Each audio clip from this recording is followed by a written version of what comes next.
அத்தை எனக்கு சிக்கன் சாப்பிடணும் போல இருக்கு. சிக்கன் எடுக்கலாமா? சிக்கன் எடுக்கவா? நானே சிக்கன் நம்ம இருடின்னு சொல்றேன், இப்ப சிக்கன் கேக்குதா? ஓ இருக்கத சாப்பிடு. சரி அது கூட வேணாம் அத்தை, கருவாடு வாங்கி குழம்பு வைக்கிறீங்களா?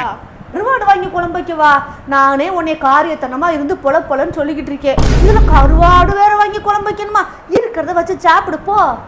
சரி அத்தை, ஒரு முட்டையாச்சும் செஞ்சுட்டாங்க அத்தை. முட்டையா?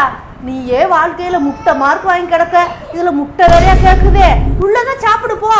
சரி அப்படி என்னதான் செஞ்சு வச்சிருக்கீங்க சாப்பிட்றதுக்கு? என்ன செஞ்சு வச்சிருக்கீங்களா? நான் செஞ்சு வைப்பேன் நீ நினைச்சியா? நானா எதுவும் செய்ய மாட்டேன். ரேஷன் அரிசி இருக்கிறது இருக்கு, தண்ணி சோறா வச்சு குடி போ. அதை நீங்களே வச்சு குடிங்க, நான் எங்க அம்மா வீட்டில் போய் சாப்பிட்டு வரேன். பாடா, இன்னைக்கு ஒரு வழியா மிச்சப்படுத்தியாச்சு. நாளைக்கு என்ன பண்ணலாம்னு சொல்லி அப்புறமா பிளான் போட்டுக்கலாம். இப்படிலாம் செஞ்சாதான் பொழைக்க முடியும்.